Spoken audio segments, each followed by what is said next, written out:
Hola, buenas noches a todas y a todos. Estamos aquí en la presentación del volumen 5, número 9 de la revista Encartes. Yo me llamo Artur Temporal Ventura, soy editor de la revista y bueno, voy a estar aquí moderando la presentación de hoy. Pues hoy tenemos el gusto y el honor de estar presentando este nuevo número de la revista que se publicó el 21 de marzo de 2022. Y tenemos aquí con nosotros eh, las personas que son responsables por el dossier temático que se publicó en este número. Y bueno, y también tenemos aquí con nosotros Santiago Bastos, que es miembro del equipo de coordinación editorial de la revista. Entonces voy a presentar rápidamente cómo va a ser el cronograma de este evento y también a los y las presentadoras, ¿no? Bueno, vamos a empezar con una presentación rápida de la revista del número 9 de manera general. Y enseguida vamos a pasar a la presentación del dossier, que se llama Obtuso es el sentido, visualidad y práctica etnográfica. Van a estar con nosotros Santiago Bastos, que como mencioné es miembro del equipo de coordinación editorial de la revista Encartes. Santiago Bastos es doctor en antropología social por el CIESAS y fue investigador del Flaxo Guatemala de 88 a 2008 y forma parte del equipo de comunicación y análisis del Colibrí Sordo. Sus investigaciones se centran en los efectos de las dinámicas de la globalización y el impacto que esta tiene sobre las comunidades indígenas, tanto en Guatemala como en México. Y ha publicado textos con nosotros y en el 2017 publicó Pueblos indígenas y Estado de México, la disputa por la justicia y los derechos, junto con la doctora María Teresa Sierra. También está con nosotros el doctor Richard Kenagan, quien es etnógrafo y profesor asociado del Departamento de Antropología de la Universidad de Florida. Estudia el nexo entre la estética y los fenómenos legales con un enfoque en los ríos, el transporte y la temporalidad política del paisaje. Su primer libro se llama Cocas Gone, publicado por la Universidad de Stanford, donde describe las secuelas del boom de la cocaína a través de los relatos de una región cocalera del Perú, conocida como el Alto Huallaga. En su siguiente libro, Crossing the Currents, que también fue publicado por la Universidad de Stanford, bueno, no sé si ya fue publicado, tiene la fecha de este año, y en ese trabajo rastrea las transformaciones del territorio de esa misma región después de la derrota militar de la insurgencia maoísta del Sendero Luminoso, y reflexiona sobre la presencia de una guerra que termina sin terminar. También va a estar con nosotros la doctora Gabriela Zamorano Villarreal, quien es profesora investigadora en el Centro de Estudios Antropológicos del Colegio de Michoacán y es integrante del Sistema Nacional de Investigadores en México. Su actual proyecto de investigación compara la producción y circulación de imágenes fotográficas y audiovisuales relativas a los pueblos indígenas en México y Bolivia. Entre sus publicaciones se encuentran Indigenous Media and Political Imaginaries in Contemporary Bolivia, publicado por la Universidad de Nebraska en el 2017, Ethnographies of On-Demand Films, Anthropological Explorations of Commissioned Audiovisual Productions, editado por Alex Bailati, publicado por Palgrave y McMillan en 2021, y De Frente al Perfil, Retratos Raciales de Frederick Starr, fue editado con Deborah Poole, publicado por el Colmich en 2012. También dirigió el documental Archivo Cordero sobre el acervo fotográfico de Julio Cordero, uno de los más relevantes de Bolivia. Su trabajo académico se nutre de actividades curatoriales de fotografía y cine y proyectos personales de fotografía y video. También va a estar con nosotros otra autora del dossier, Olga González Castañeda, quien es profesora asociada en el Departamento de Antropología, participa del programa de estudios latinoamericanos y es vicedecana del Kofi Annan Institute for Global Citizenship del Macalester College en Minnesota, ¿no? Estados Unidos. Es autora de Unveiling Secrets of War in the Peruvian Andes, de la Universidad de las publicaciones de la Universidad de Chicago. Se publicó ese libro en 2011. Sus publicaciones, tanto en inglés como en español, abordan temas vinculados con la memoria, el arte y la subjetividad en el contexto de la violencia política en el Perú. Fue consultora para la exposición Weavings of War, Fabrics of Memory y Ayacucho, Tradition and Crisis in the Popular Art of Peru. En el 2012 fue curadora de la exposición Ayacucho, The Times of Danger. Su investigación actual se centra en proyectos de memorialización en el Perú de posguerra.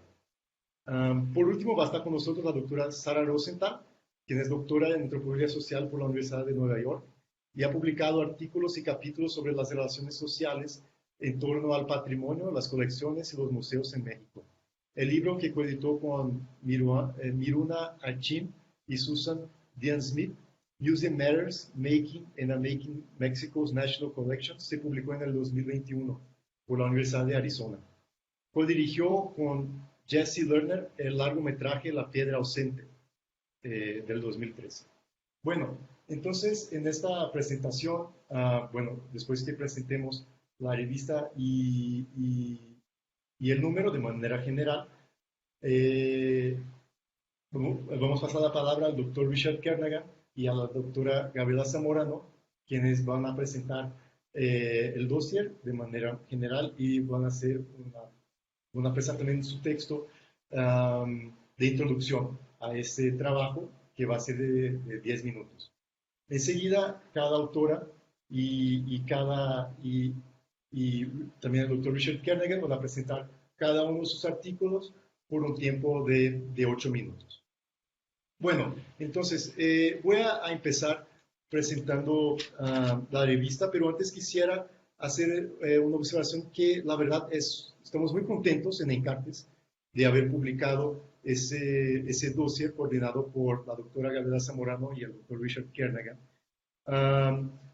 Porque, primero por el valor que tienen esos textos que son muy interesantes y además cómo hace parte de la visión de la revista, la idea de enlazar la palabra y la imagen. Consideramos que es un aporte teórico muy importante el que se realizó en los textos de ese dossier, de la importancia de la imagen en el registro etnográfico y también a través del análisis que hace también de los conceptos de Barthes, también aporta a una teoría de la imagen como objeto etnográfico y creo que eso es muy valioso para la propuesta multimedia de la revista Encartes. Bueno, entonces Carla, que nos está apoyando con los aspectos técnicos, no sé si podría empezar a presentar mi pantalla para platicarles un poco de la revista y de cómo se ha estado leyendo este número de la revista Encartes. Entonces, si me pueden confirmar, si se puede... Sí, sí se ve, Arthur. ¿Sí? Bueno, creo que ahora sí, ¿no? Ahora se ve mejor. Bueno, entonces... perdón. Se fue. Tuve un problema técnico. Perdónenme.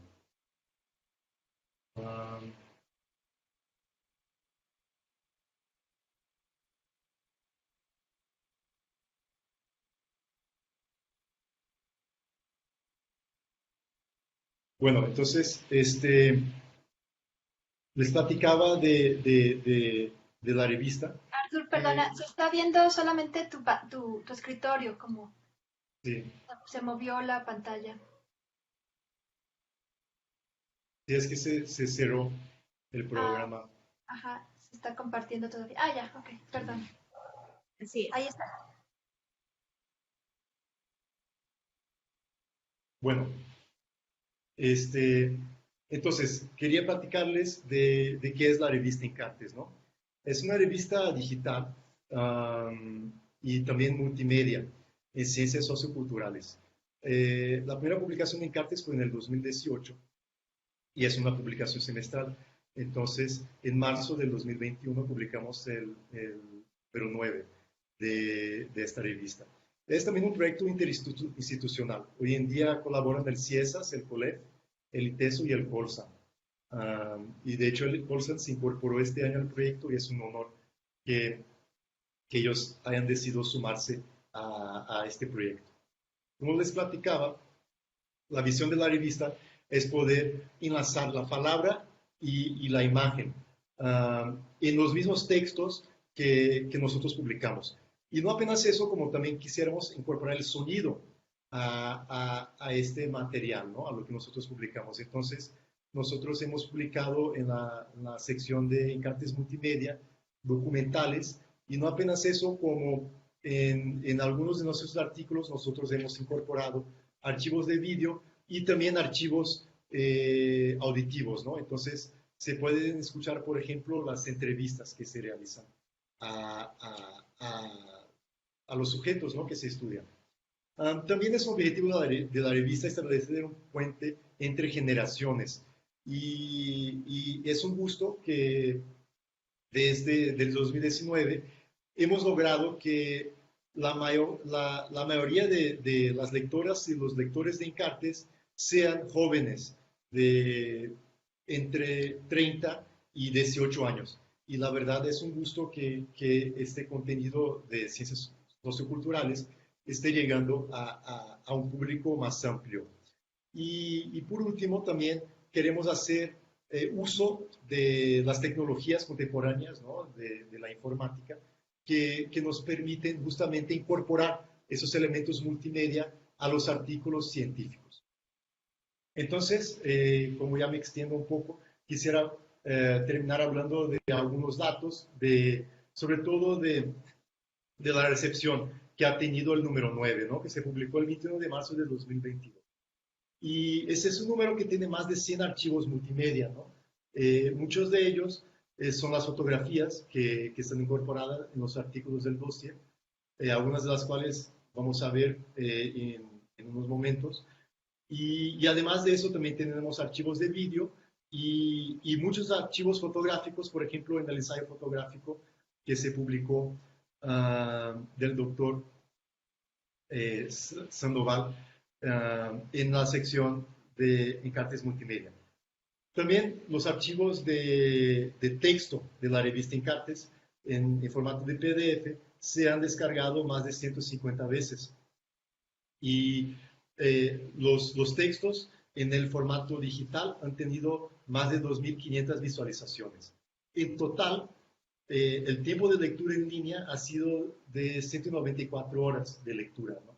Entonces, no apenas los textos se descargan, como también se están leyendo en el mismo sitio de la revista, donde están todos esos elementos multimedia que les comentaba.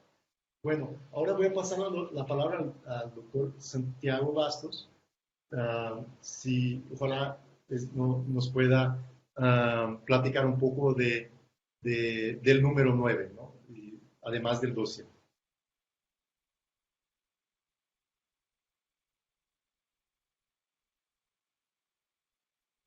Bueno, no podemos escuchar al audio de Santiago, infelizmente, pero bueno, entonces voy a hacer lo mejor que pueda para, para poder pasar al doctor Santiago, lo que va a ser, bueno, imposible, pero intentaré mi mejor. Es una lástima que no nos podemos escuchar, pero bueno. Ah,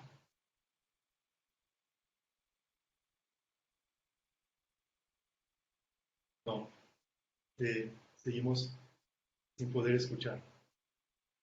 Bueno, entonces, eh, Y como les si comentaba, sale, perdón. sí, No, sí, yo doctora. decía si sale y vuelve a entrar de repente. Ujú. Sí, hay que hacer ese intento. Pero bueno, para que no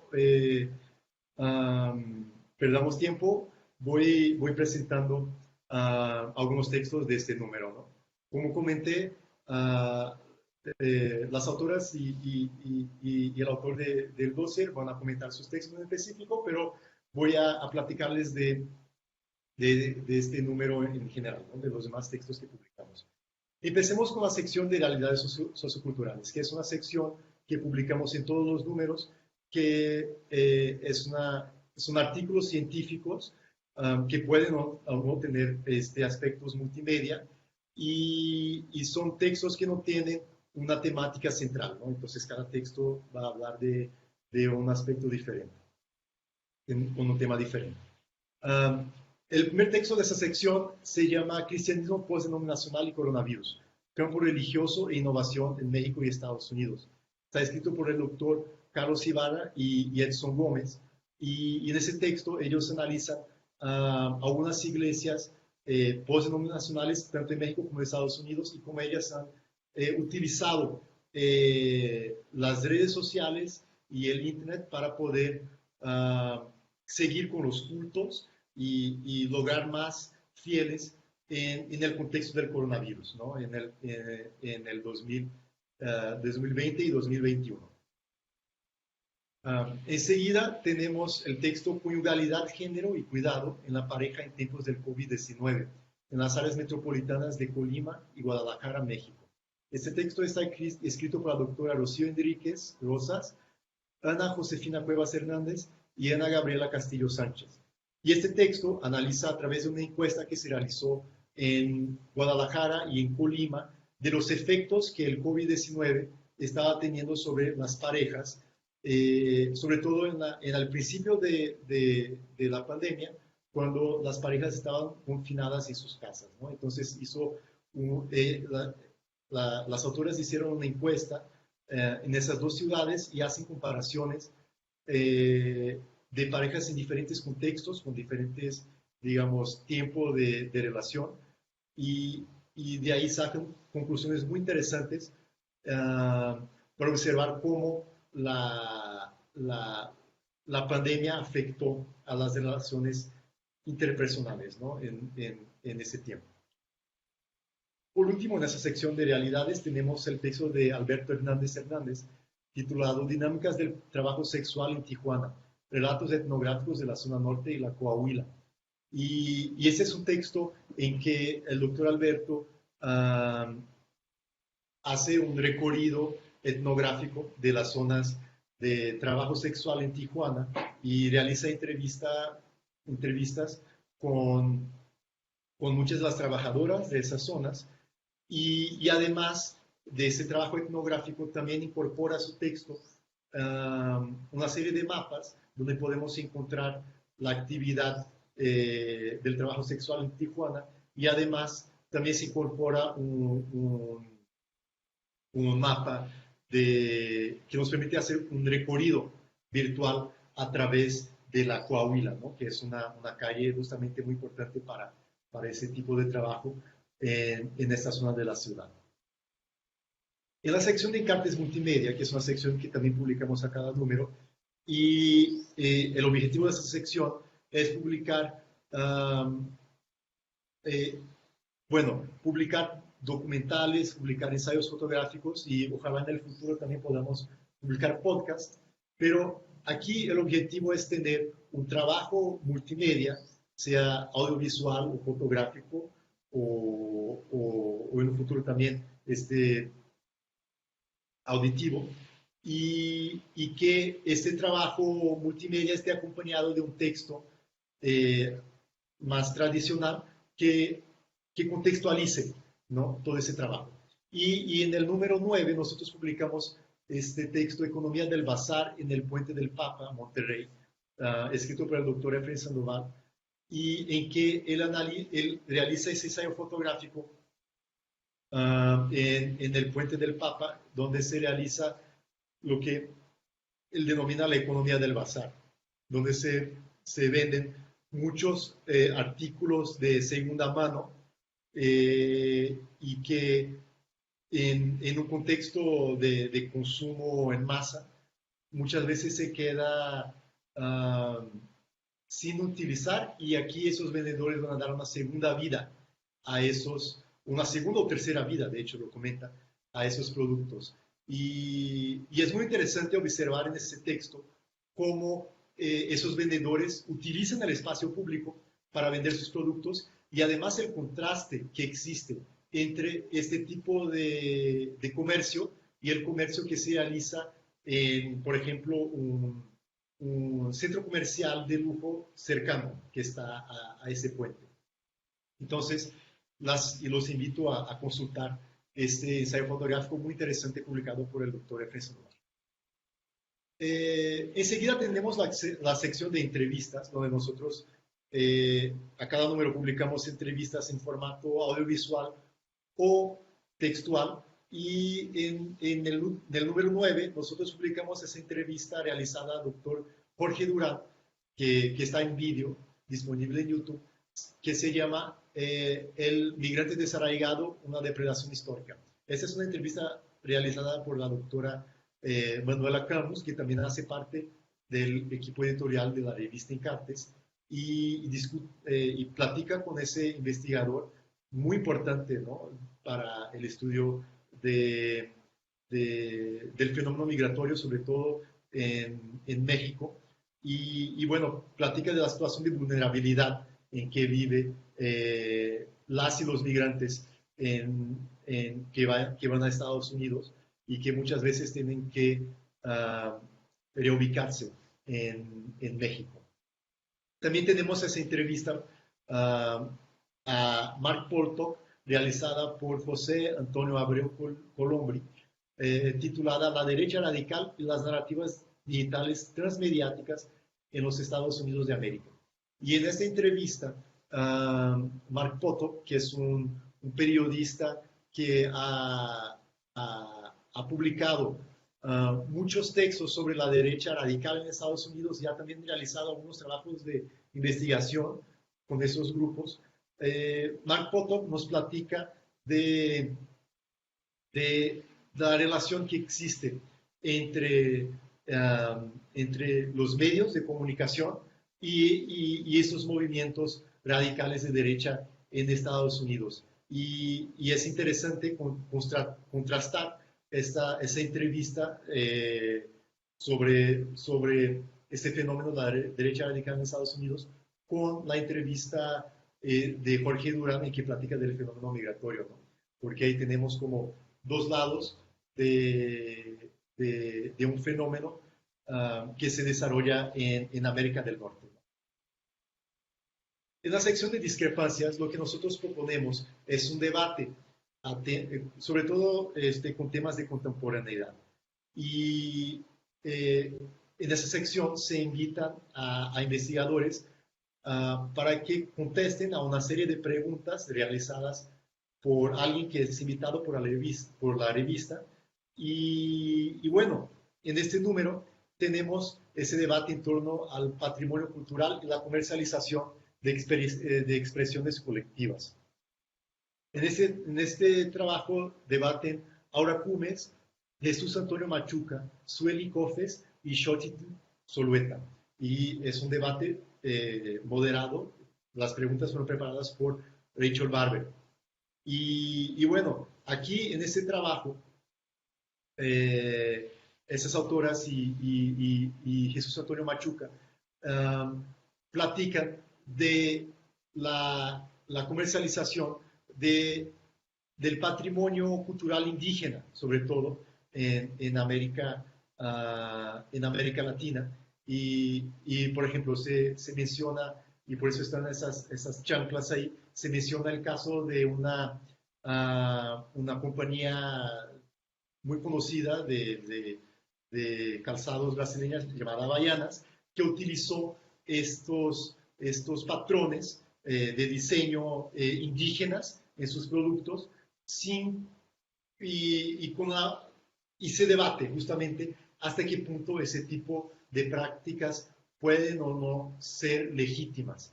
Y también cuál es el papel que la llamada patrimonialización de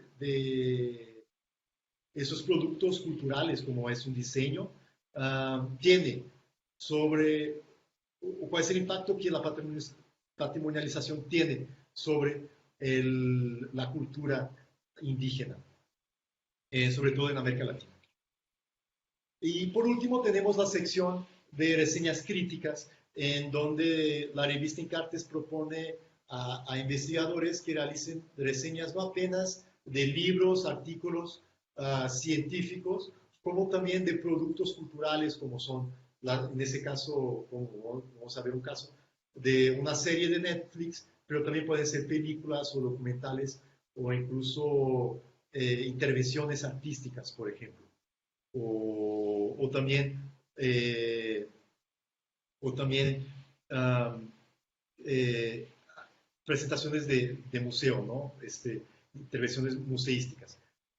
Bueno, en este número tenemos esta reseña titulada Rompan Todo, una de tantas historias posibles de rock latinoamericano, en que la doctora María del Carmen de la Pesa analiza este documental de Netflix sobre el rock en Latinoamérica que se llamó Rompan Todo. Y ella hace un análisis crítico de ese trabajo en que describe sus episodios, pero también lo plantea como una visión que se tiene del rock en América Latina, ubicada en determinado discurso. Y por eso dice que es una de tantas historias posibles. Enseguida tenemos esa reseña de María Teresa Sierra, titulada Mujeres Rarámuris Urbanas, reconfiguraciones de género desde la etnicidad, que analiza un libro de Marco Vinicio Morales Muñoz titulado Género y etnicidad de Rarámuri en la ciudad de Chihuahua, organización y participación de las mujeres en asentamientos congregados. En esa reseña, el objeto es un libro en que se realiza una etnografía con las mujeres Rarámuri en la ciudad de Chihuahua y su adaptación, digamos así, al entorno urbano, en que se analizan también aspectos como el trabajo y la relación familiar adentro de esas comunidades. Y por último, tenemos una reseña de la doctora María Aymaretti titulada Una caja de herramientas para pensar el documental y una invitación a crear imágenes para la investigación social, en que ella analiza el libro de Lourdes Roca titulado Métodos en Acción, estudios sobre documental e investigación social, en que se hace un recorrido por el documental etnográfico y de ciencias sociales, sobre todo en América Latina, y María Meretti hace una serie de comentarios a ese texto, y que además es un documento muy importante para la revista porque, como les comenté, sí, los documentales son uno de los productos que nosotros tenemos como visión publicar. Entonces aquí es interesante como comenta muchos productos que se han realizado en América Latina a lo largo del siglo pasado, y también hace algunos planteamientos de cómo ese discurso está desarrollado en ese libro que coordina Lourdes Roca. Entonces, bueno, creo que ya platiqué bastante. Ahora voy a pasar la palabra al doctor Richard Kernagan y a la doctora Gabriela Zamorano para que nos presenten el dossier que ellos coordinaron en el número 9 titulado Obtusos en Sentido, Visualidad y Práctica Etnográfica. Muchas gracias.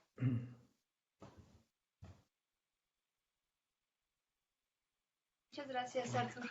Muchas gracias, Arthur.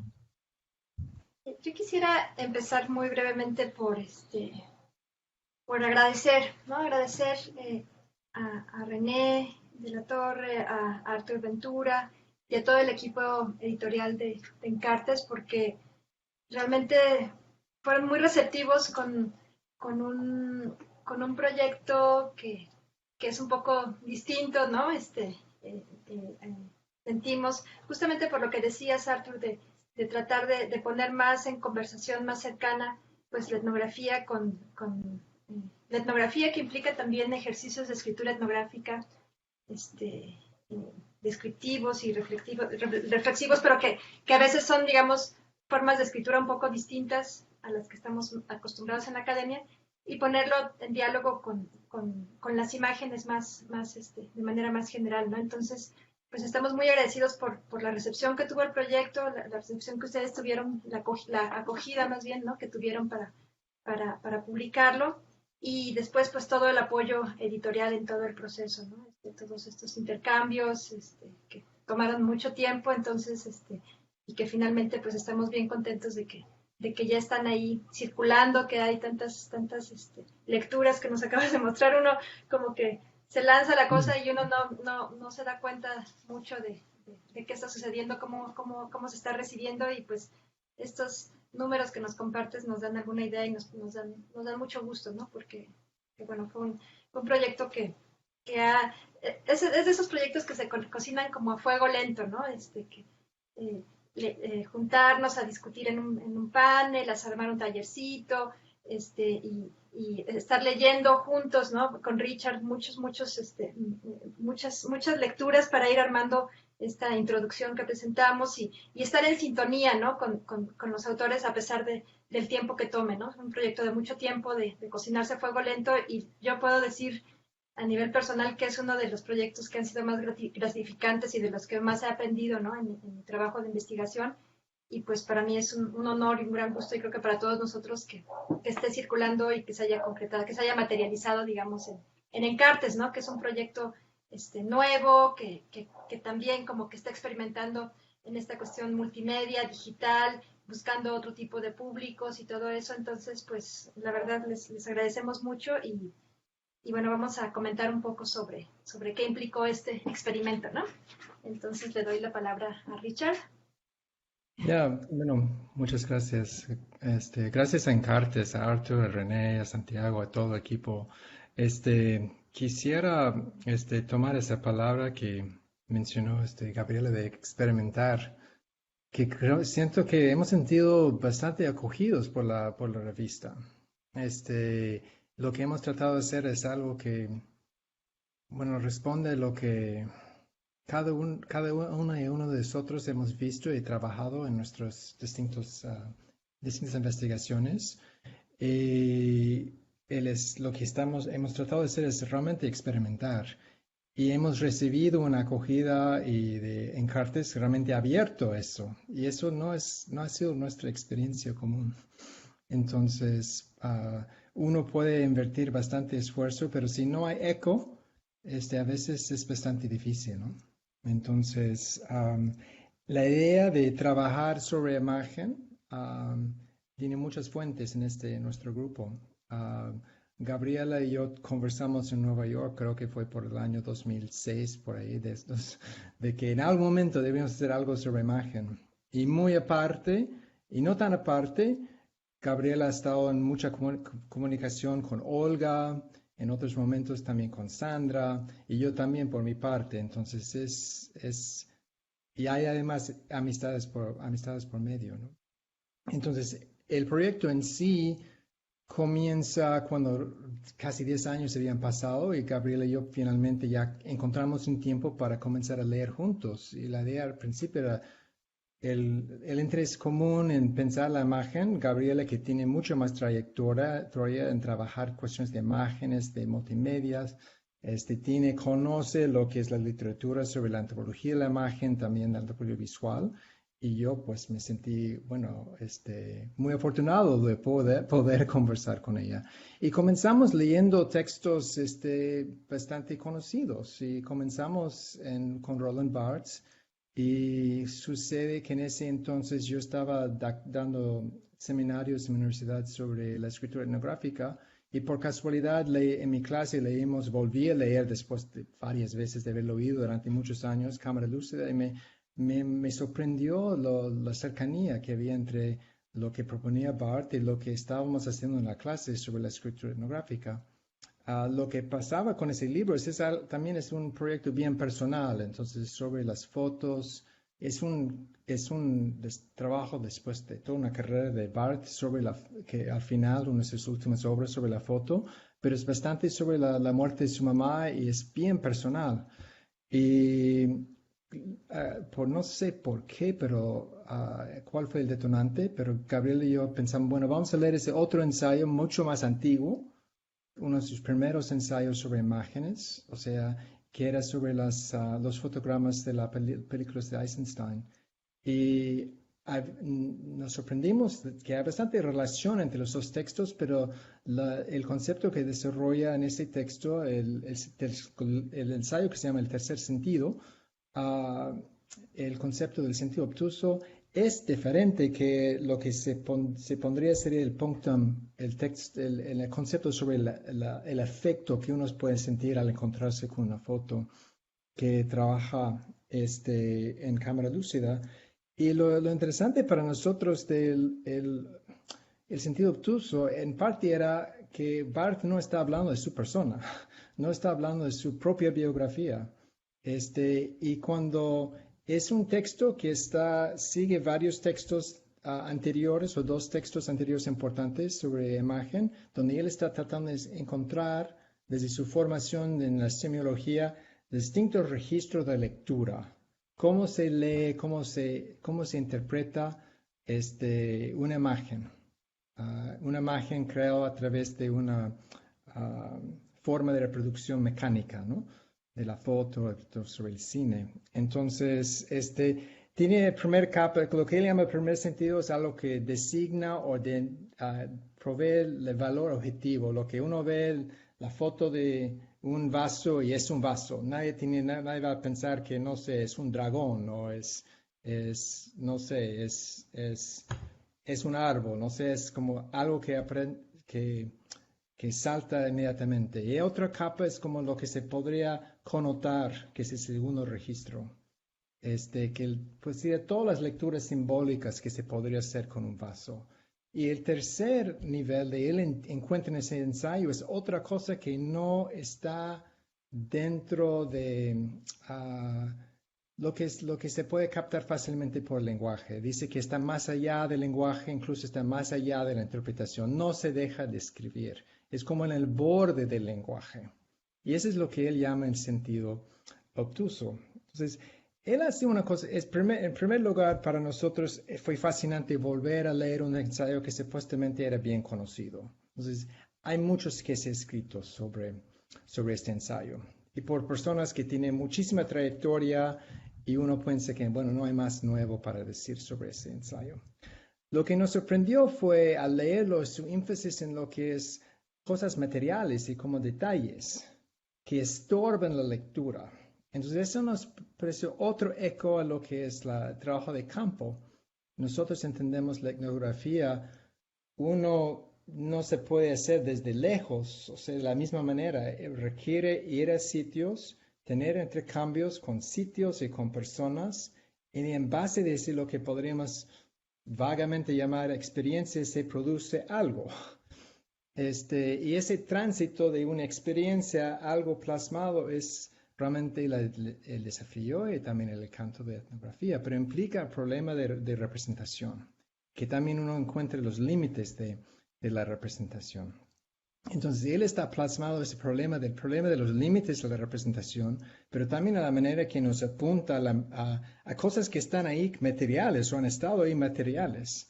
Y una cosa que dice que es muy interesante, porque para citar algo del ensayo, dice, lo obtuso, dice Barthes en la página 16, obliga a una lectura interrogativa. se trata de una captación poética. Y nosotros entendemos que su valor para la escritura etnográfica se manifiesta donde la lectura interrogativa pasa a ser la composición de algo nuevo y diferente.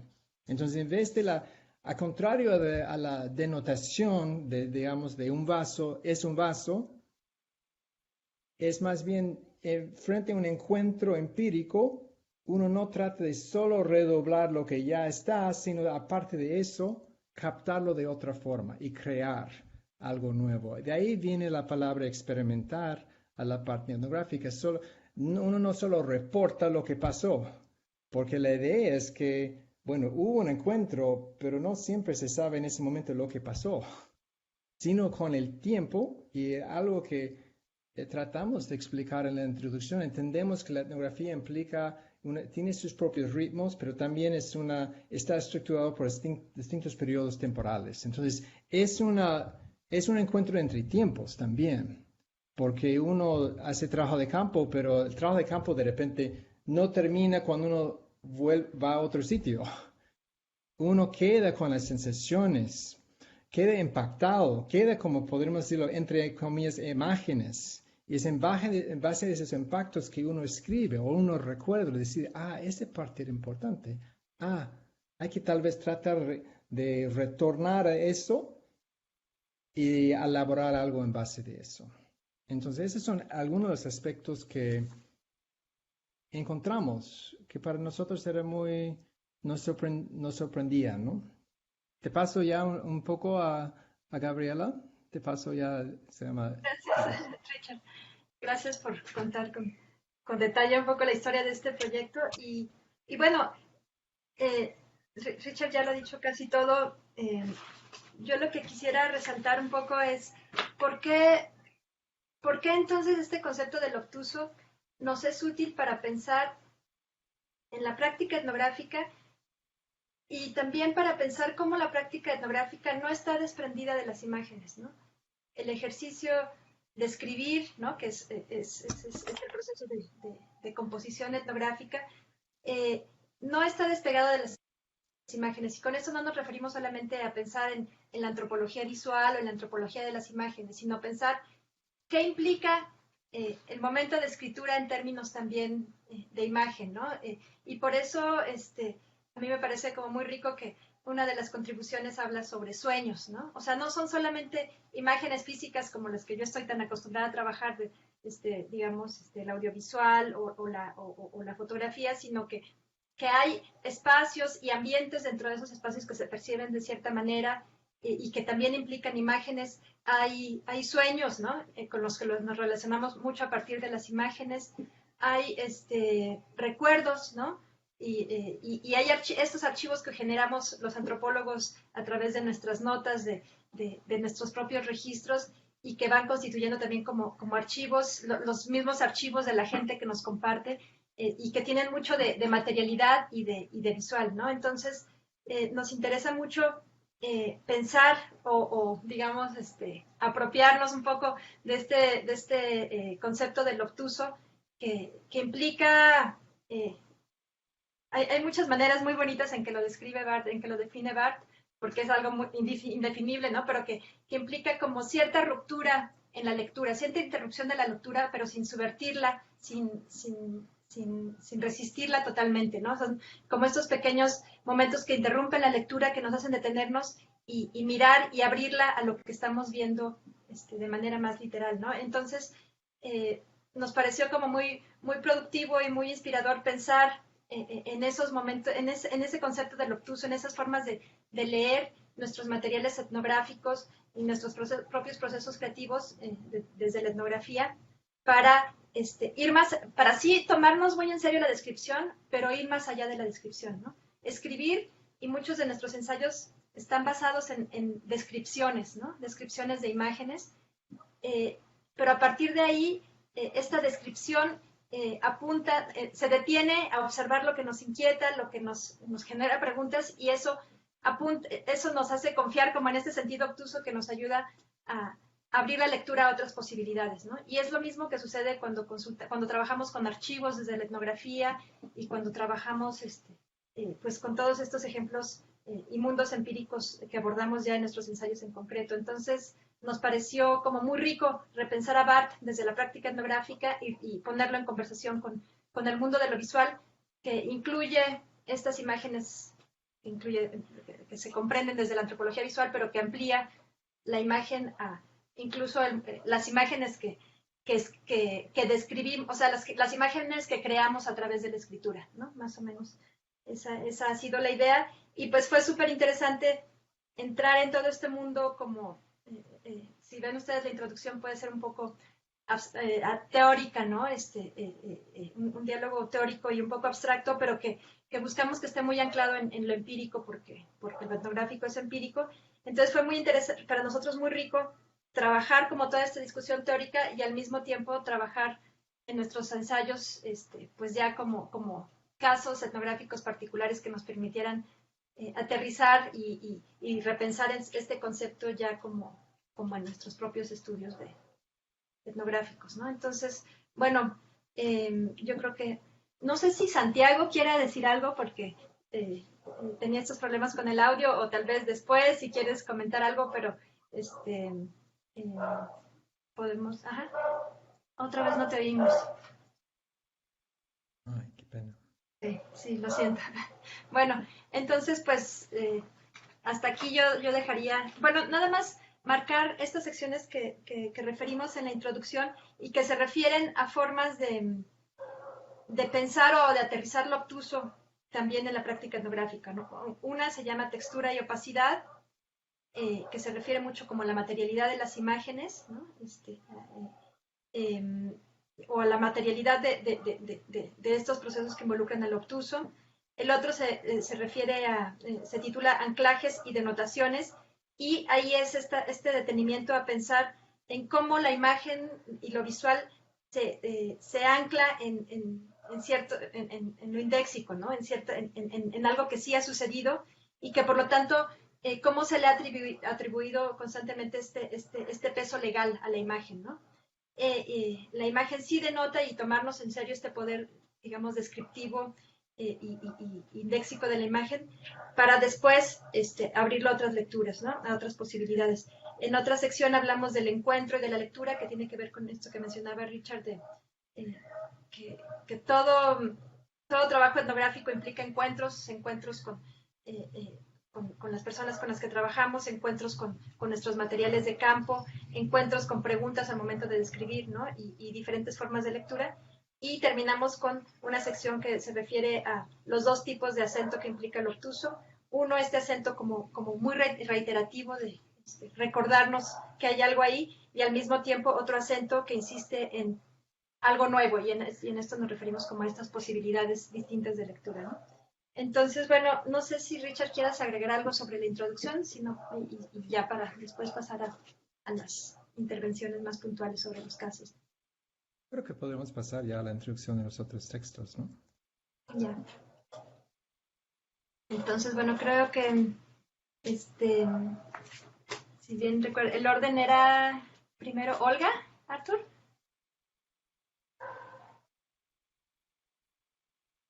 Sí, Podemos ordenarlo por orden de aparición. Sí. Primero sería la doctora Aurora González. Está cerrado tu micro, Olga. La imagen. Sí. Alguien tiene un PowerPoint con las imágenes de todos, ¿no? No sé si Carla podría permitir que compartiera mi pantalla.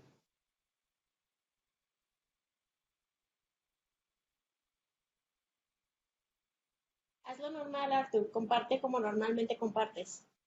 Porque dice que está deshabilitado. Listo.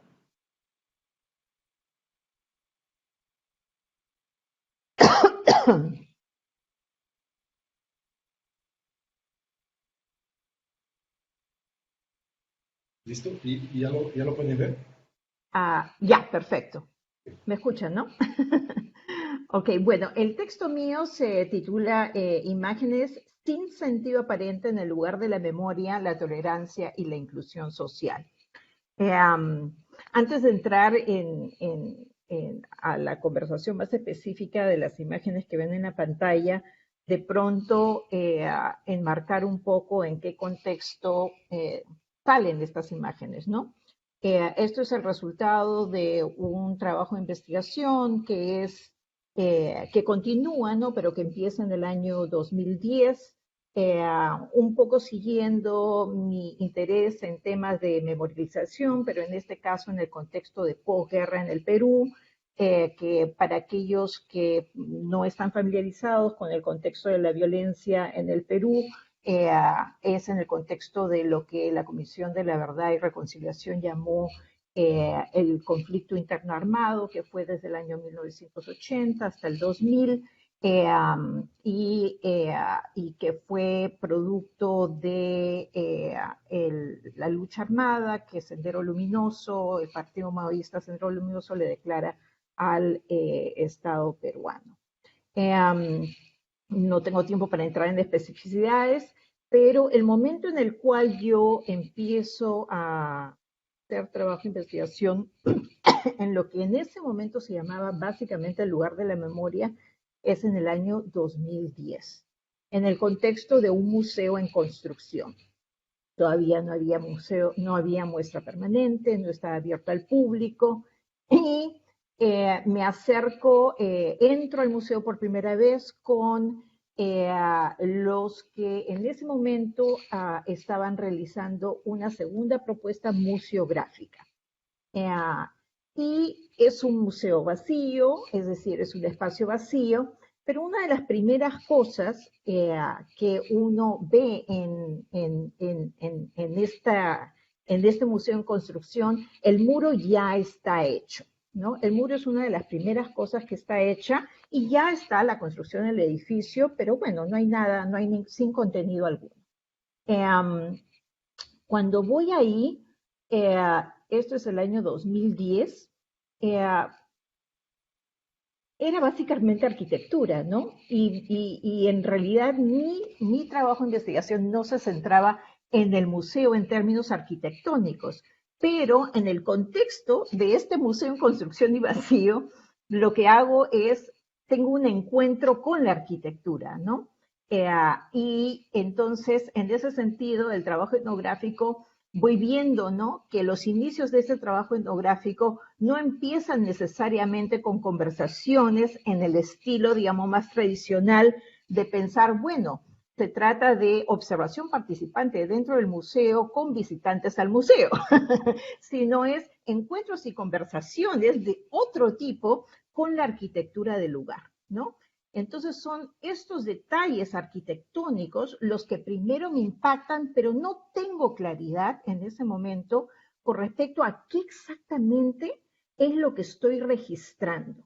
Es a partir de lo afectivo, ¿no? Y es a partir de mi propia sensibilidad y reacciones viscerales a estos detalles arquitectónicos que voy tomando fotografías que en el momento en que las tomo no estoy pensando en términos estéticos, estas van a ser fotografías que voy a publicar.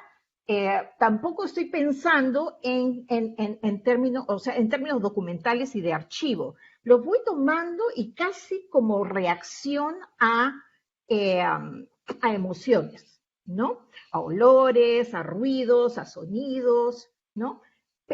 Entonces, ese es el contexto en el cual salen estas primeras fotografías. Pero debo decir que para esta conversación y para hablar del obtuso, del sentido del obtuso, me voy a centrar en estas imágenes porque el muro, con la inscripción del nombre del museo, es una de las imágenes más reiterativas durante varios años. Es un muro al cual en realidad nadie se detiene a ver, nadie se detiene a examinar, todo el mundo lo pasa, inclusive años después cuando ya se abre el museo. Es una puerta de entrada. Pero a mí me llama mucho la atención y tengo una reacción negativa al principio porque por la historia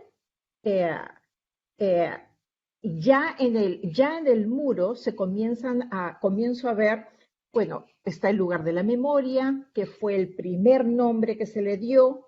Durante el siguiente gobierno, con Ollantaytamala en el 2011, se le agrega y una añadidura al nombre del museo, que es la tolerancia y la inclusión social. Y después hay todas estas manos que de primera intención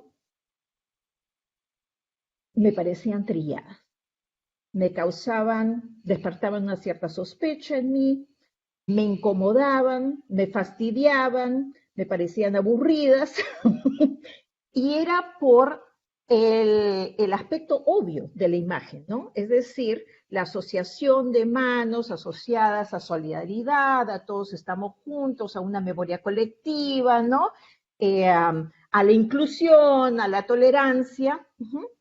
Y comenzó a generarme preguntas. Era una imagen que, para usar el lenguaje de Kathleen Stewart, era una imagen que me parecía cautivante y que no me soltaba. Siempre quedaba así como en el fondo, como acompañándome en la conciencia y de telón de fondo.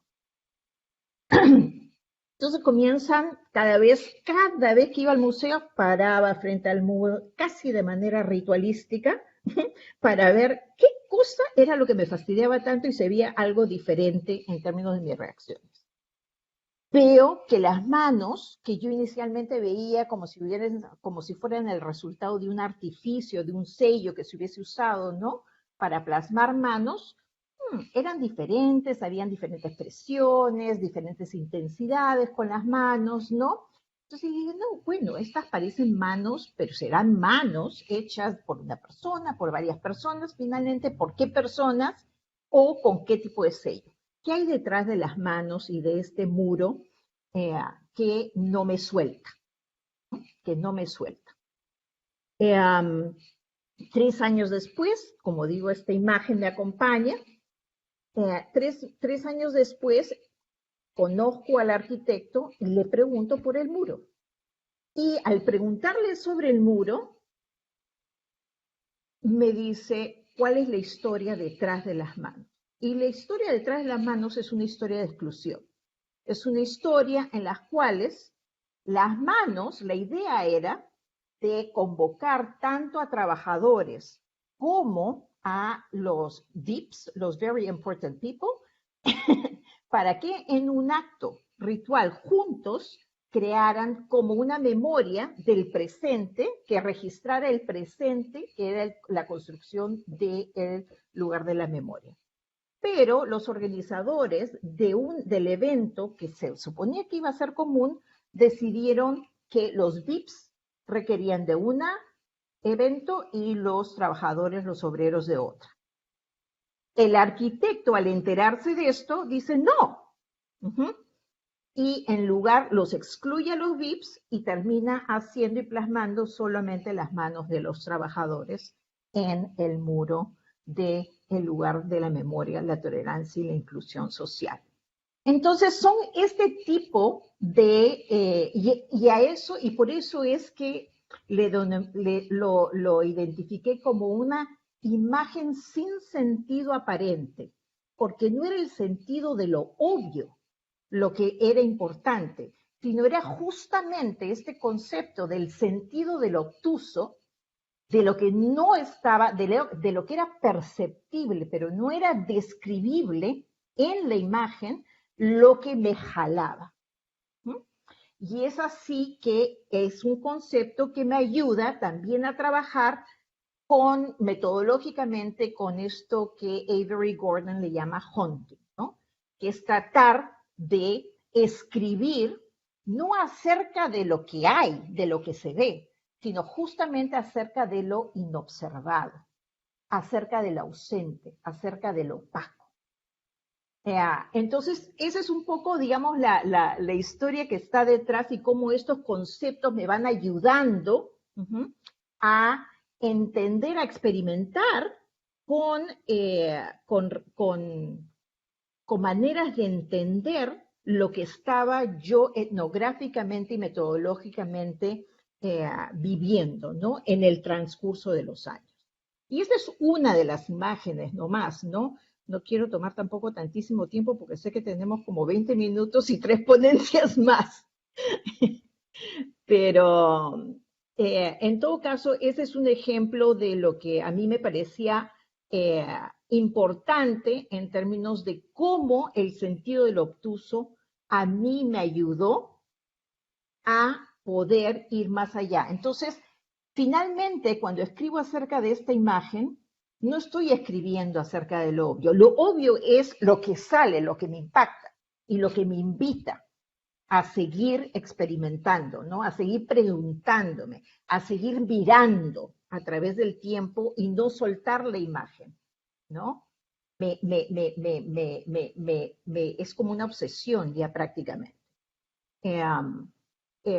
Y bueno, yo creo que lo dejo ahí, ¿no? Porque lo que quería ver es cómo se aplicaba, cómo había yo, por lo menos en una de las imágenes, expandido, ampliado la posibilidad de trabajar con este concepto en el contexto del lugar de la memoria. Yo creo que lo dejo ahí. Gracias.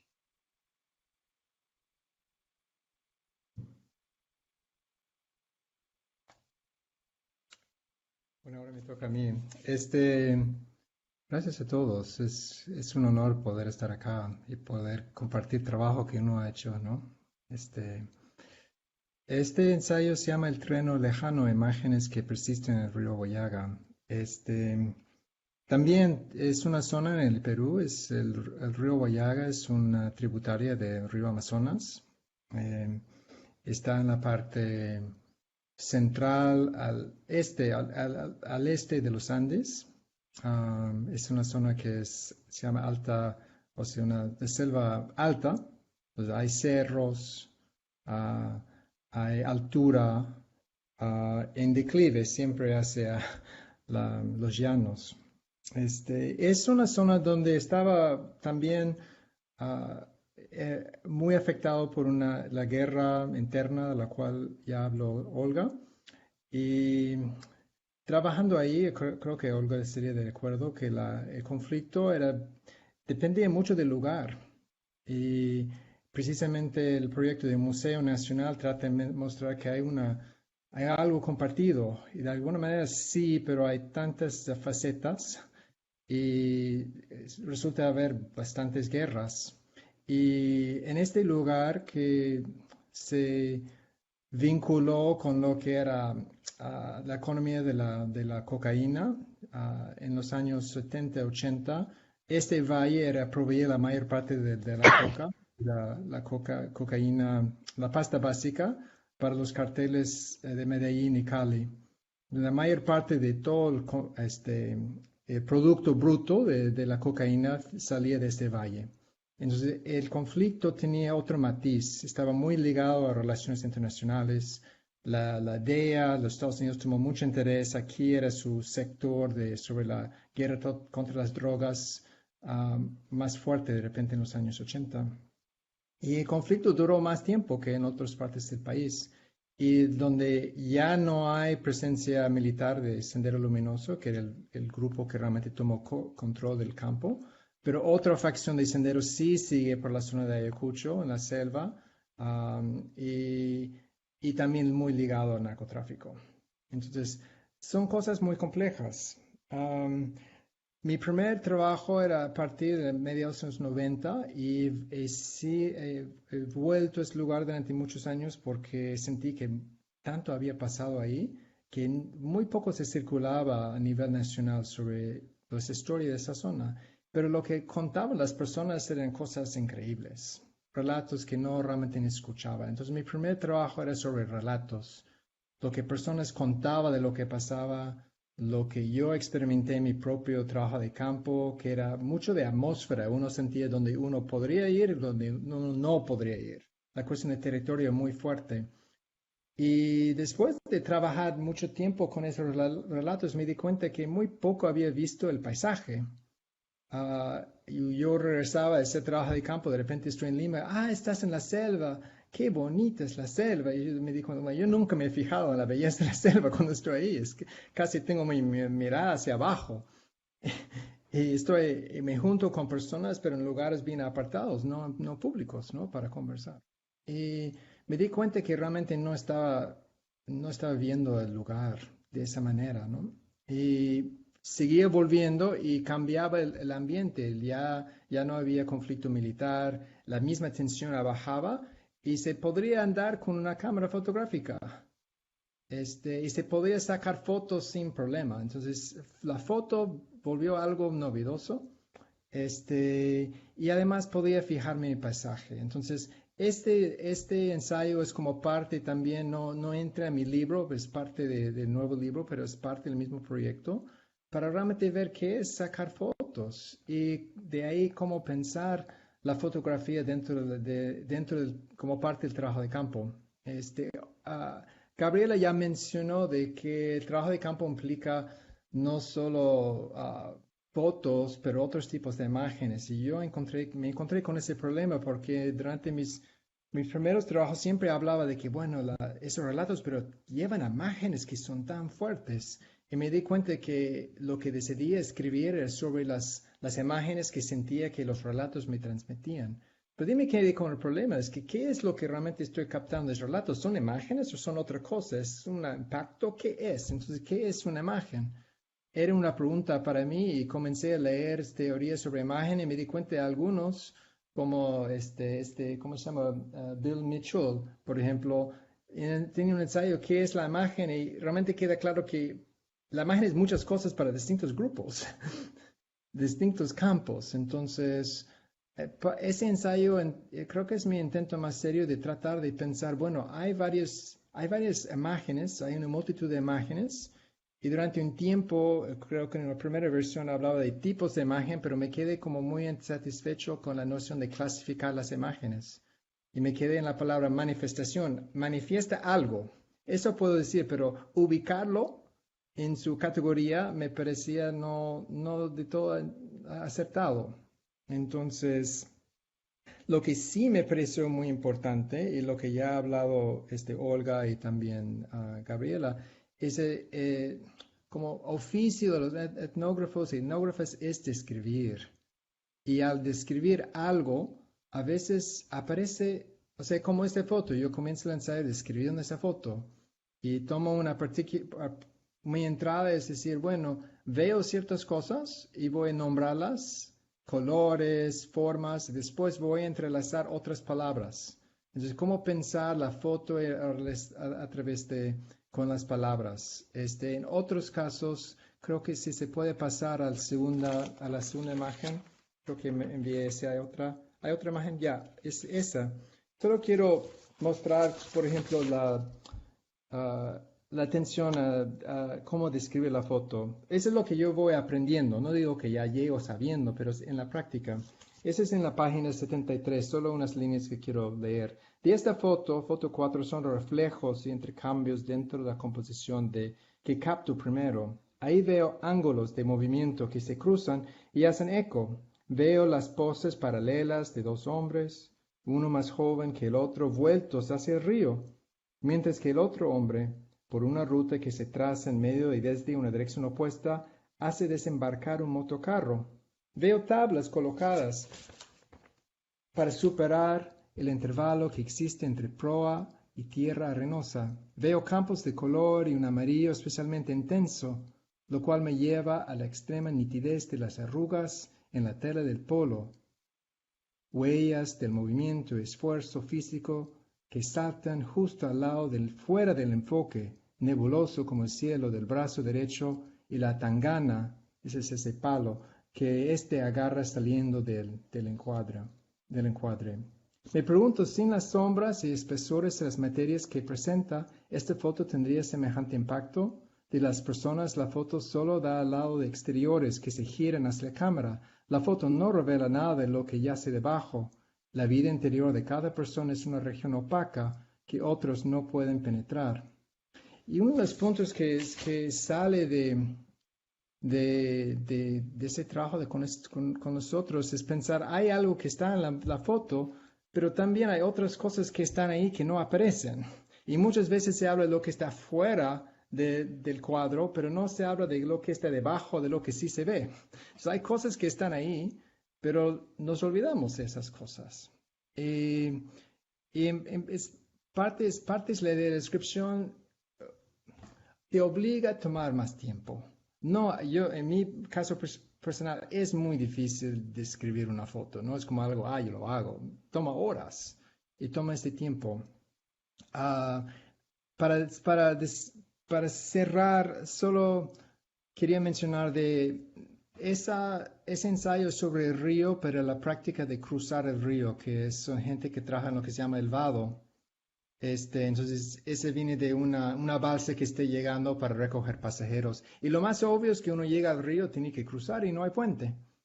Pero dentro de lo obvio, y eso creo que es uno de los argumentos del ensayo, es que ahí es dentro de lo obvio que uno encuentra lo obtuso.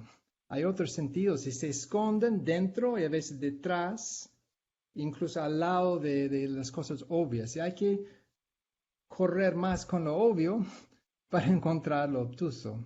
Ahí creo que he dicho suficiente para no robar tiempo a todos. Muchas gracias. Gracias. Ahora creo que habla la doctora Sandra Rosenthal. Hola, buenas noches y gracias por organizar esta presentación. Muchas veces no se hacen, ¿no? Normalmente son otros los que presentan las cosas que uno publica, entonces es también como bonito poder tener la ocasión, ¿no? De contar un poco de estas historias de repente más tras bambalinas, porque un poco creo que parte del sentido del obtuso es pensar en procesos tras bambalinas, entonces creo que es un lindo eco a algunas de las cosas que planteamos en el dossier y que nos invitaron a pensar también Gabriela y Richard. Yo trabajé para este dossier sobre un evento histórico, digamos, del cual he escrito mucho y sigo escribiendo. De hecho, estoy terminando ya el manuscrito de un libro basado en mi tesis de doctorado, que es sobre esto. Y se trata del traslado de un monolito prehispánico, de una escultura. Sí, no es el buen título del Sí, texto. perdón. Sí. No se preocupen, se llama, se los leo para que sepan y no perdamos tiempo. Se llama Los fragmentos de un traslado, los desbordes de las imágenes. Entonces, básicamente, llevo mucho tiempo pensando en este traslado de una escultura prehispánica de una comunidad en Texcoco, en los valles centrales de México, al Museo de Antropología en 1964. Y la fotografía ha sido muy clave para mis estudios de este momento histórico, porque realmente ha sido el modo en que se plasmaron distintos momentos y muchas veces se genera incluso una especie de secuencia lógico-temporal a través de las imágenes, donde vemos como primero el monolito donde estaba en tierras de San Miguel Coatinchán, después siendo montado al tráiler para ser llevado a la Ciudad de México, atravesando el paisaje de la zona de Texcoco y llegando finalmente a la capital, donde lo recibe un Palacio Nacional iluminado y toda una especie de fiesta popular, y llega al museo donde es erguido y ahora lo podemos ir a ver ya casi 60 años más tarde, ¿no? Entonces, esta secuencia había sido importante para mí en mi acercamiento al archivo y a cómo documentar esta historia, y se consolidó en esta imagen que les estoy mostrando aquí, que es un catálogo que publica el Museo Nacional de Antropología para celebrar sus 40 años en el 2004, donde esta secuencia aparece ya en un montaje narrativo.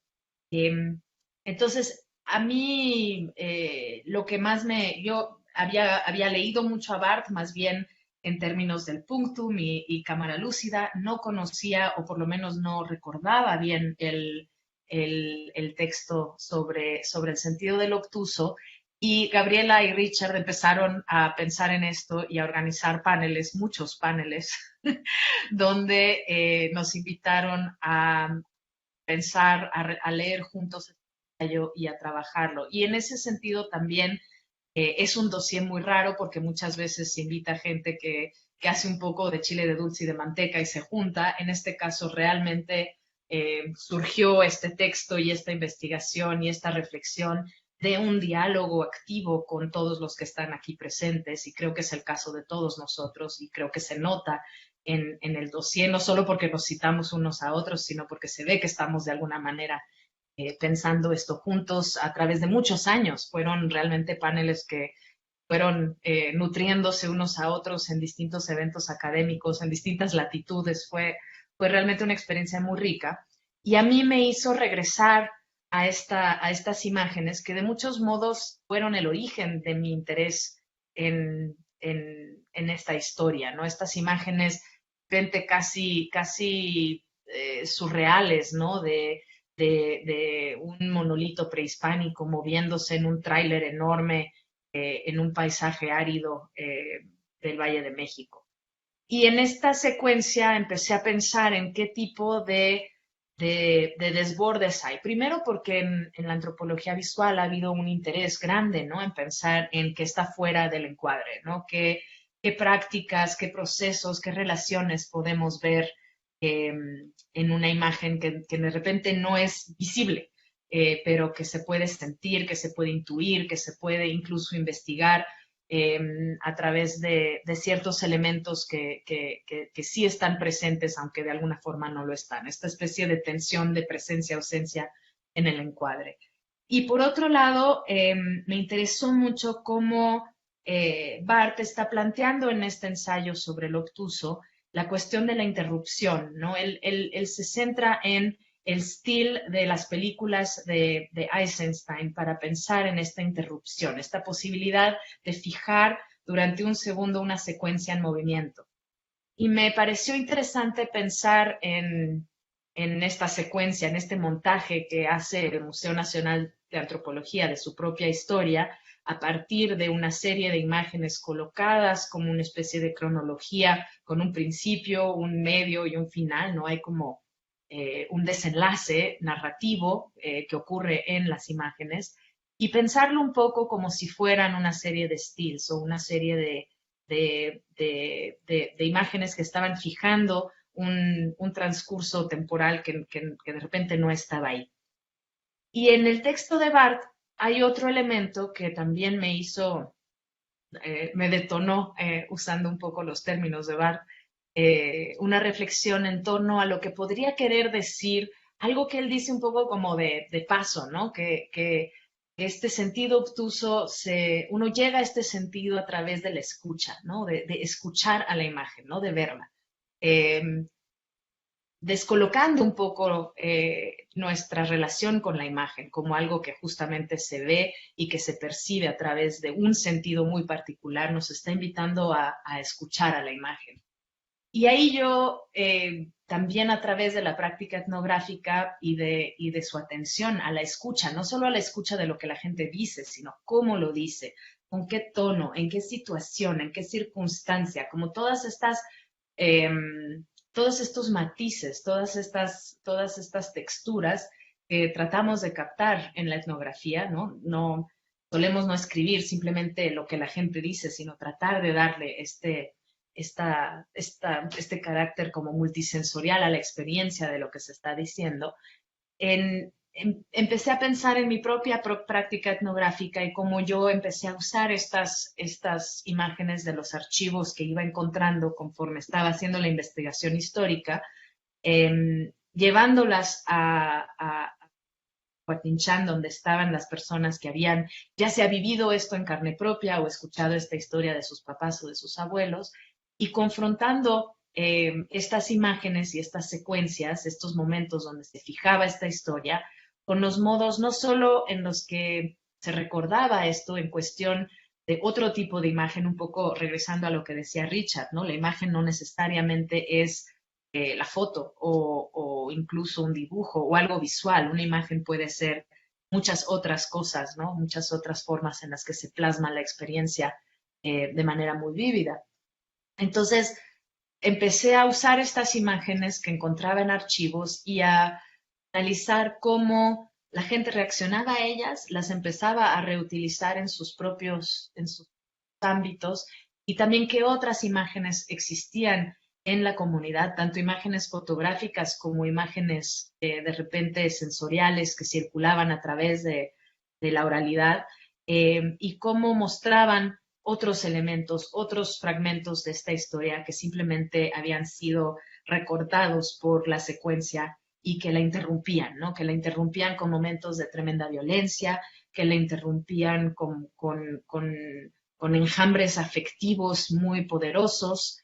Y es de lo que escribo en este texto que espero que puedan leer y que les interese y que realmente fue un experimento también para mí. Yo llevo haciendo cosas visuales, haciendo cine, haciendo colaboraciones con artistas visuales desde hace bastante tiempo, pero nunca había yo realmente escrito sobre elementos visuales y sobre imágenes, entonces, y eso que escribo de imágenes todo el tiempo, pero nunca con esta atención, y quiero realmente volver a agradecer a Gaby y a Richard por esta invitación y también a Olga participar en la conversación y a otros que fueron parte de estos paneles, que fueron comentaristas, que leyeron ponencias, ¿no? Que estuvieron en el público. Pienso obviamente en Deborah Poole, pienso en Isaías Rojas, que también fue un interlocutor súper importante, Rihan Ye, y muchos otros, ¿no? Que participaron en generar esta discusión y en que se consolide en esta serie de ensayos muy emocionantes. Y obviamente a la revista Encartes, que hizo un trabajo espectacular. También este es un texto donde pude experimentar con la imagen y su uso justamente por la plataforma que tiene Encartes, donde no necesariamente tuve que escoger mis 5 imágenes y eso era lo único que se podía hacer porque muchas revistas hacen eso, que realmente aproveché y creo que también los editores aprovecharon los materiales visuales que estaba yo proponiendo para generar también una experiencia de lectura muy distinta de la imagen dentro de un texto académico. Así es de que también eso para mí fue muy emocionante. Muchísimas gracias por todo. Muchas gracias, doctora Sandra. Ahora va a hablar la doctora Gabriela Zamorano sobre su artículo. Muchas gracias, Artur. Bueno, sí, esta es la última contribución a este dossier y se llama Remendar la imagen, subjetividades y anhelos en los archivos fotográficos de Michoacán, en México. Y bueno, este texto es un texto que le tengo mucho cariño, la verdad, como que uno tiene sus apegos ahí en ciertos proyectos y en ciertos textos. Y este en particular a mí me movió muchas cosas. Fue el primer capítulo que escribí de algo que ahora ya se convirtió en un proyecto de libro y que estoy pues ahí tratando de cerrar el borrador. Y este proyecto es un proyecto que he trabajado por varios años con fotógrafos y videastas de aquí de la meseta y Sierra Purépecha de Michoacán. Y yo me he concentrado en acompañar a estas personas que hacen este registro pues, muy cotidiano y a veces como que se le da por sentado y no se le hace mucho caso, de bodas, 15 años, bautizos, fiestas patronales, ¿no?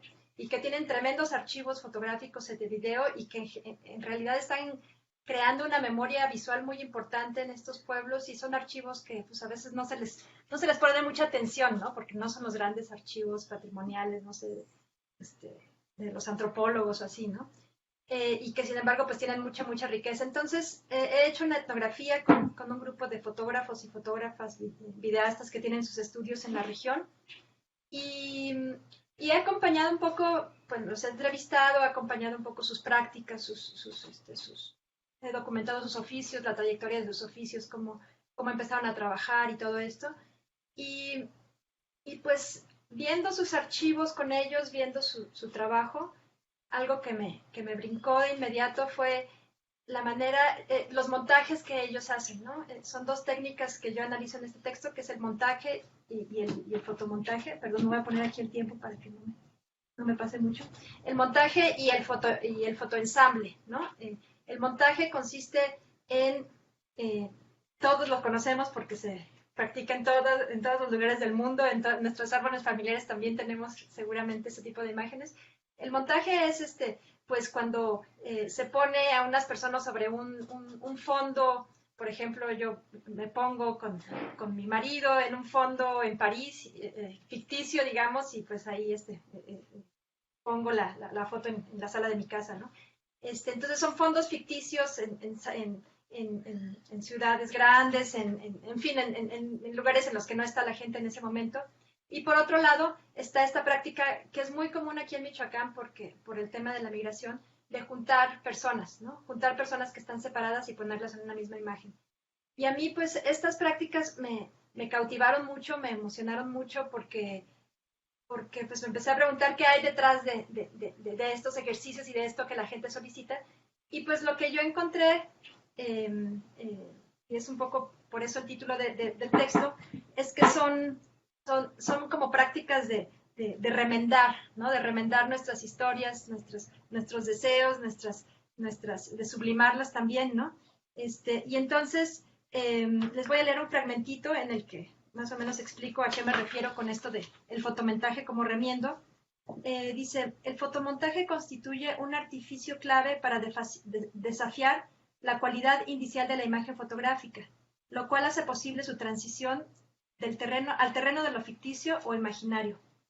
Por tratarse de una práctica de juntar fragmentos de forma artesanal, asocio al fotoensamble con la metáfora de remendar. Entonces, al mismo tiempo, el artificio de montaje de la tecnología fotográfica en los ejemplos que desarrollo en este texto,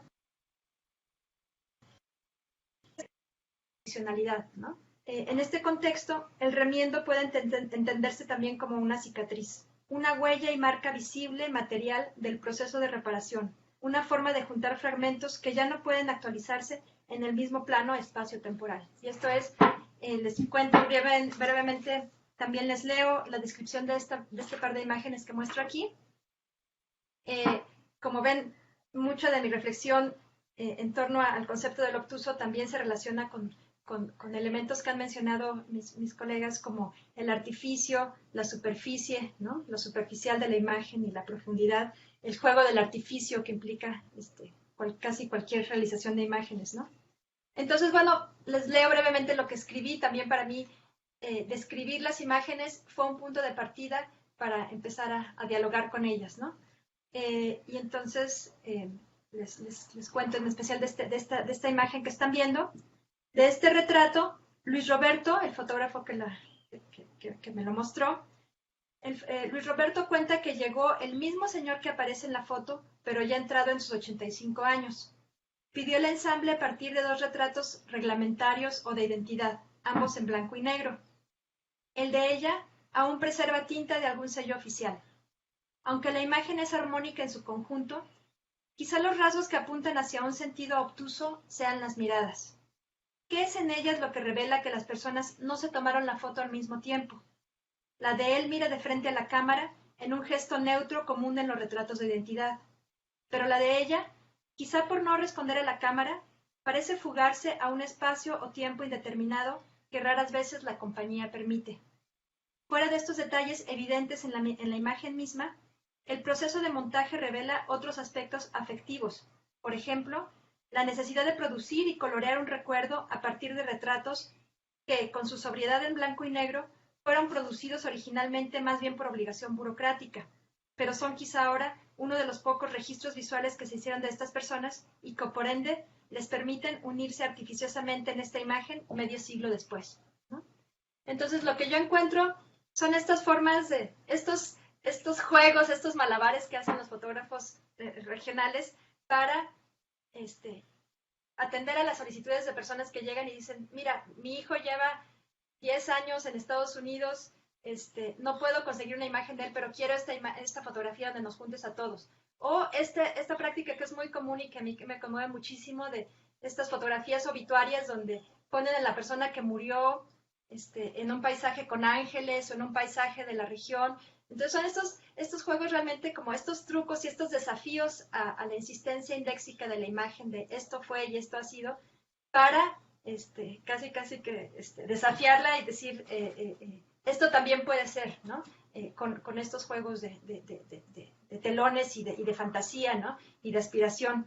Y entonces, a través de mirar estas imágenes, pues veo cómo en ellas se dialoga con toda esta tensiones sobre violencia, migración y también reivindicaciones étnicas en la región. Entonces, para mí, digamos, el vínculo con lo obtuso es justamente volver a mirar estas imágenes, como lo han hecho también mis compañeros, ¿no? Como han descrito, volver a mirarlas y mirar los detalles, ¿no? Mirar esos detalles que muchas veces escapan y a ver qué hay aquí que podría ser obvio, pero que de repente me dispara a otro lado o que como que no va, ¿no? En la mirada de ella, en la mirada de él, en los colores que se usan, que hay algo que rompe un poco la lectura y que nos delata, y al mismo, o sea, como esa delación al mismo tiempo implica una conexión emocional y afectiva muy fuerte con la imagen, que a mí en lo personal me afecta, me toca, me conmueve, y que pues para las familias y para las familias que hacemos este tipo de prácticas también es una imagen valiosa sobre otras del archivo, digamos, sobre otras de la colección. Entonces, por ahí va un poco mi ejercicio en este texto. Hay diálogo con diferentes fotógrafos para ver sus prácticas y sus técnicas de fotomontaje, de fotoensamble, y a partir de estas, pues pensar en estas cuestiones más amplias que se están viviendo en la región, ¿no? Entonces, bueno, yo ahí paro también para no llevarme mucho más tiempo. Muchas gracias, doctora Gabriela Zamorano. Bueno, Santiago no pudo participar con su voz, pero sí me mandó un texto para que se los leyera. Dice así: los dioses de la tecnología no me han acompañado hoy, pero aunque sea desde aquí, quiero agradecer a Richard, Gabriela, Sandra y Olga por su esfuerzo y por transmitírnoslo. Desde que enviaron la propuesta, en el equipo de coordinación le apostamos a publicar esta propuesta arriesgada y en parte obtusa, porque, como ha dicho Arthur, representaba una manera de explorar la relación entre imágenes y ciencias sociales. Pero esta propuesta iba más allá de la mera relación o uso del audiovisual. Qué bueno que Encartes ha sido un soporte para poder seguir desarrollando sus reflexiones, como ha hecho Gabriela, y todos han mostrado. Esos trabajos además nos ayudan a repensar nuestro trabajo etnográfico desde esa idea del obtuso, las reflexiones que permite más allá de la imagen. Escucharles ahora ha sido un gusto. Poder entrar en los detalles, conocer el proceso, a la vez de viviendo las imágenes, nos ha permitido acercarnos a ese sentido obtuso, esas intuiciones que han estado detrás de sus trabajos. Gracias.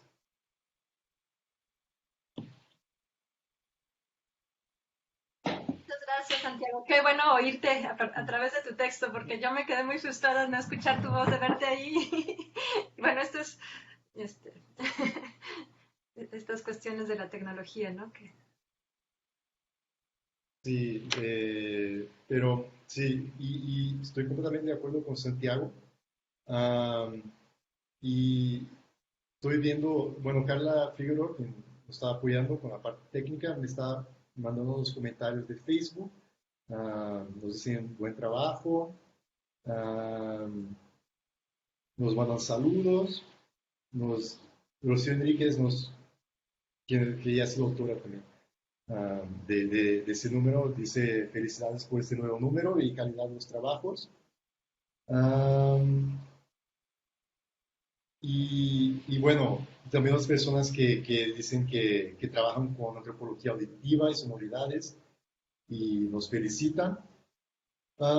Y Anel Mejías Guizá comenta que es muy interesante lo que plantea la doctora Olga González.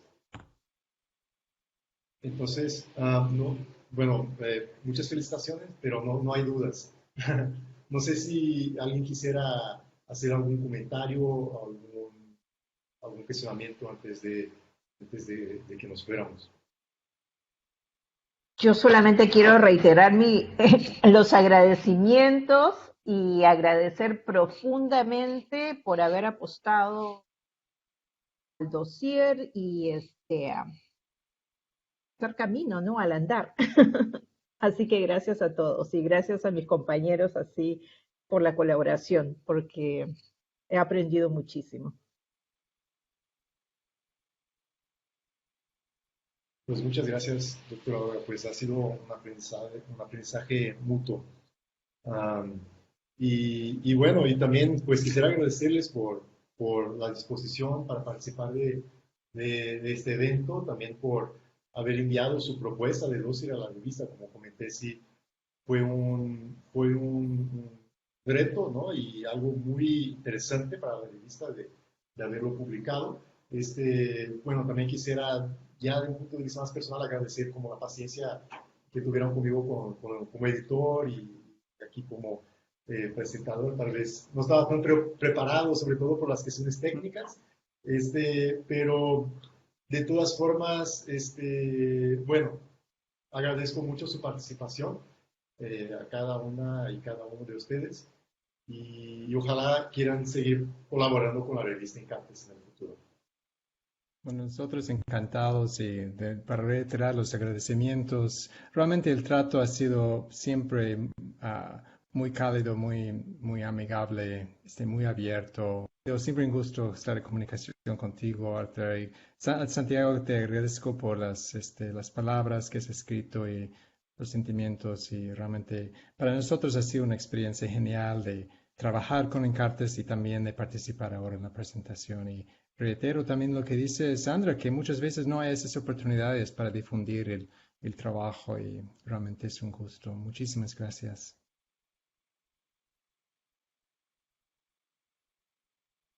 Muchas gracias. Pues si ya no hay comentarios, entonces ya nos despedimos aquí. Buenas noches a quien nos escucha. Y a ustedes. Hasta la próxima. Hasta luego. Hasta la próxima. Muchas gracias. Gracias. También. Chao. Gracias.